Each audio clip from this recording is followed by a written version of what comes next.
So you hugged him, and now you're sitting there in your own head going, was that too long? Did I go in too fast? Should I have waited for him to come to me first? Did I hold on too tight? Was I too stiff? Did I seem excited or did I seem desperate? And then you spend the next 20 minutes of the date half listening to him talk and half replaying those first 3 seconds on a loop going, okay, but did that feel normal or did I just make everything weird? And the worst part is you don't even know why you're analyzing a hug right now, but you absolutely cannot stop. You saw him, your body just did something, and now some part of your brain has decided that those 3 seconds are going to determine the entire future of this situation, and you need to figure out what they meant right now. Yeah, that's spiral. That's exactly what this video is about, because what most women don't realize is that the anxiety you feel after that hug exists for a reason. It's not you being crazy or oversensitive or reading too much into things. You're picking up on something real. That moment of physical contact is one of the first times in early dating where something is actually being communicated. Not through words, not through texting back and forth, through your body, through how you moved toward him and how long you stayed and how you left. And the women who understand what's being communicated in that moment, and more importantly, what they're accidentally communicating without knowing it, move through early dating in a completely different way from the ones who don't. And before we get into this, I want to be straight with you about something. I am not going to tell you to play games. I am not going to tell you to be cold or distant or to stand there timing yourself like you're running some kind of drill. That stuff doesn't work and it's exhausting, and honestly, it makes you feel worse about yourself, not better. What I am going to do is show you what's actually happening underneath that moment.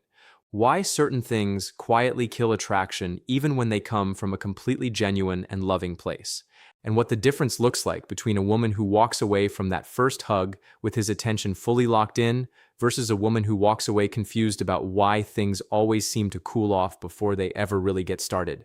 So let's get into it. The first thing you have to understand is that men don't consciously break down these moments the way we do. He is not sitting across from you at dinner mentally scoring your hug technique. What's happening is way more automatic than that. His body is picking up a feeling, a general impression of who you are and how comfortable you are in yourself.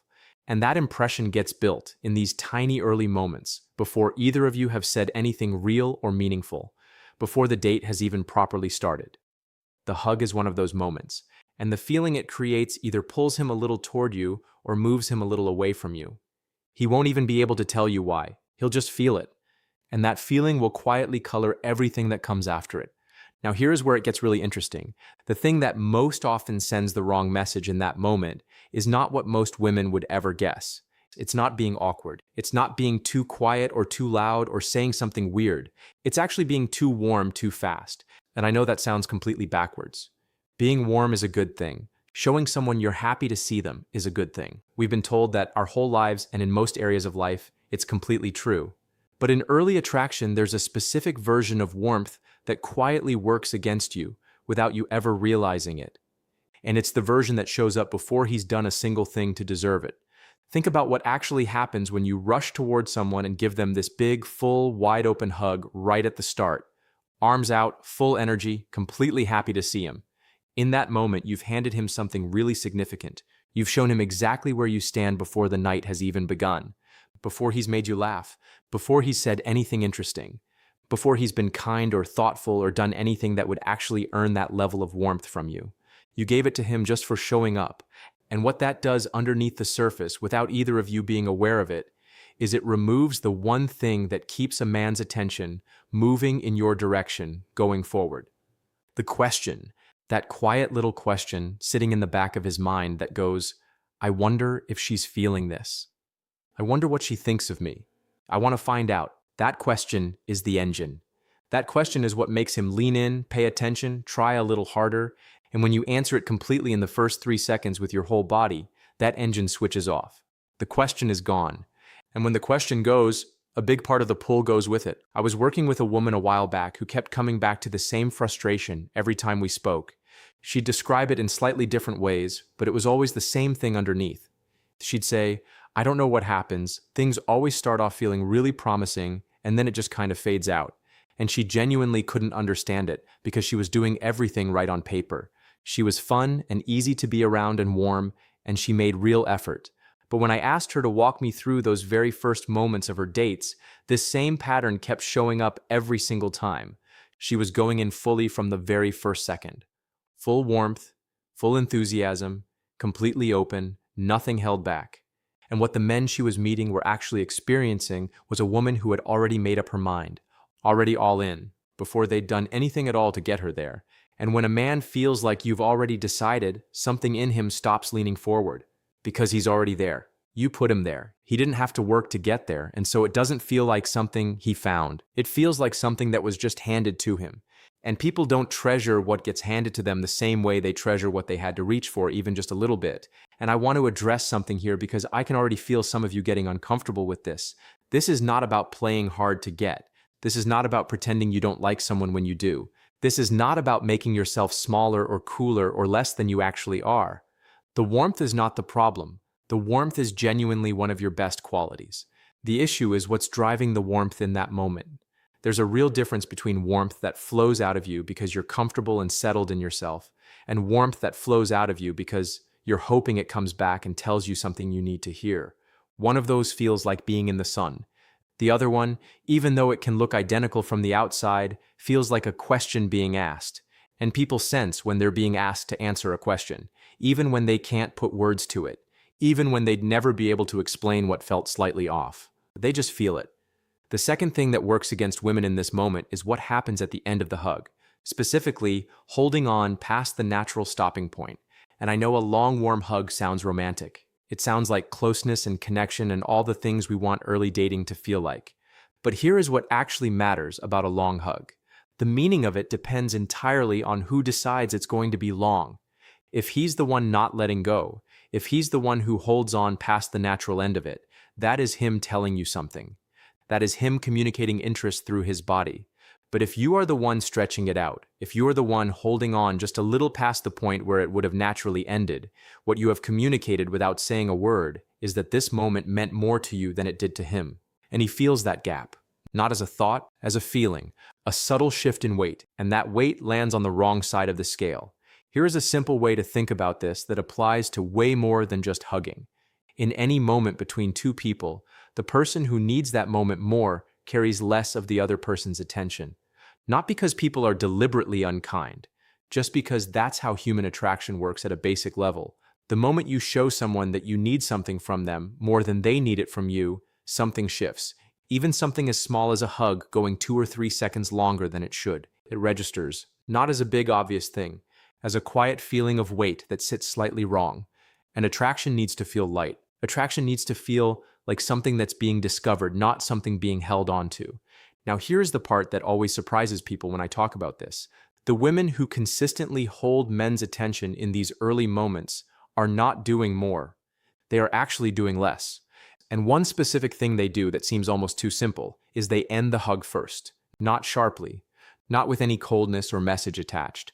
They just pull back naturally, easily, with a small smile, like everything is completely fine and the world is a good place. And what that does to where his attention goes next is genuinely hard to overstate, because now he's the one watching you pull back. He's the one standing there having just experienced something that felt warm and good end before he was quite ready for it to end. And that small space, that tiny gap between something feeling good and it being over, that is where his curiosity lives. That is where the question comes back. That's where he starts thinking about you after you've walked away. That's where the leaning in starts. And this works not because it's a trick, but because of something true about how we're all wired. We want a little more of what felt good and left us slightly wanting. Not what pushed us away, not what was cold or difficult to reach, just what was comfortable enough with itself to not need to hold on. That ease, that genuine comfort in yourself, is one of the most quietly attractive things a woman can have. And the reason it's so rare is because you genuinely cannot fake it. You can try to perform it, but it comes across as stiff and calculated and people see straight through it. It has to actually be true, which means it has to come from somewhere real inside you.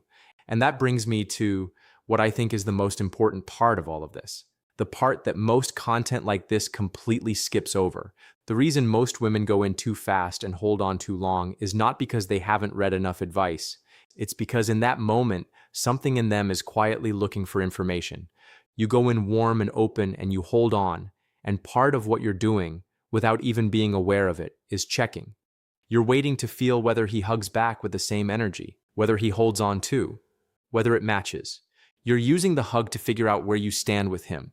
And that impulse is so understandable and so human that I never want to make anyone feel bad about it.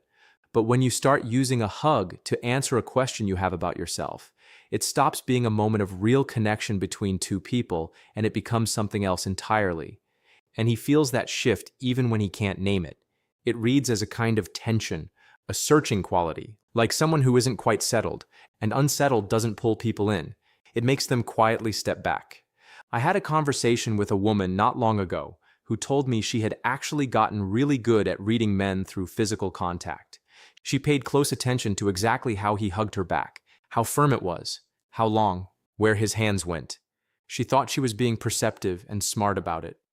But what she was actually doing was being so deep in her own head during that moment that she was never actually in the moment at all. She wasn't present, she was analyzing. And what he was feeling on the other side of that hug was someone who felt slightly somewhere else, slightly tense, slightly not quite there.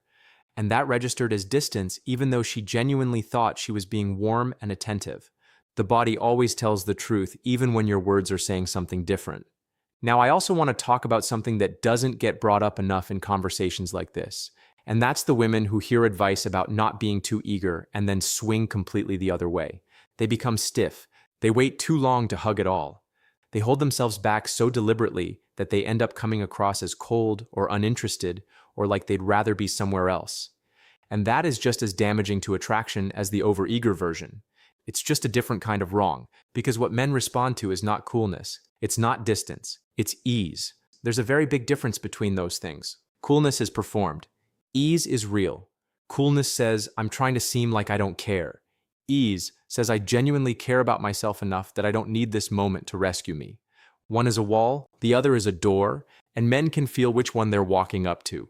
The women who get this right are not running a strategy. They're not timing the length of their hugs or planning when to pull back. They're just women who have done enough honest work on themselves that they walk into the room already okay. Not looking for him to confirm something for them. Not waiting to see how he acts before they decide how they feel. Already settled, already whole. And when you're already whole, everything shifts. The hug shifts. The way you hold eye contact shifts. The way you respond when the conversation gets quiet shifts. The way you feel when he takes a day to text back shifts. All of it changes because the thing underneath all of it, which is how you actually see yourself and what you genuinely believe you deserve, has changed. This is why I always say that when you try to take this kind of advice at the surface level, you get tactics that work maybe once or twice and then stop working because they were never actually coming from you. They were performance, and performances run out of energy. But when you do the deeper work, when you start to actually build the kind of quiet confidence that doesn't need constant confirmation from the outside, the tactics become completely irrelevant. Because your natural behavior starts producing what the tactics were trying to manufacture. The woman who ends the hug first does it because she's not anxiously clinging to the moment. Not because she read somewhere that ending the hug first is a good move. The woman who doesn't hold on too long isn't timing herself. She's just not scared. She's warm and present, and then she moves on because she's not sitting inside that moment trying to extract something from it. And getting to that place, that real version of it, means getting honest with yourself about what the over-eagerness is actually about. Because it is never really about the hug. It is never really about that specific man. It's about whatever part of you still needs something from the outside to feel okay on the inside. And I want to say this as clearly as I can. That part of you is not a flaw. It is not something broken or embarrassing. It is just a part that is asking for your attention. Every single one of us has it. The women who seem completely effortless in these moments are not built differently from you. They have just spent more time being honest with themselves about that part and doing something about it. So the next time you're walking toward him and you feel that familiar thing kick in, the go in fast, hold on, check his face impulse, I want you to try something instead of trying to correct your behavior in the moment. Just notice what's driving it. Are you moving toward him because you're genuinely happy and warm and that's just who you are? Or are you moving toward him because you need the hug to go a certain way so that you can feel okay about how tonight is going? That one honest question is worth more than any tip about body language or timing or where to put your arms. Because the woman who walks in already knowing she's worth someone's real effort, who gives her warmth freely because she has it to give and not because she's waiting for it to come back and tell her something she needs to hear. She doesn't need any of this. She's already doing it right. She just hasn't always known it. And that woman is not someone you need to build from scratch or pretend to be or perform your way into. She's already in you. She's been there the whole time. She's just been waiting for you to stop looking at him long enough to actually find her.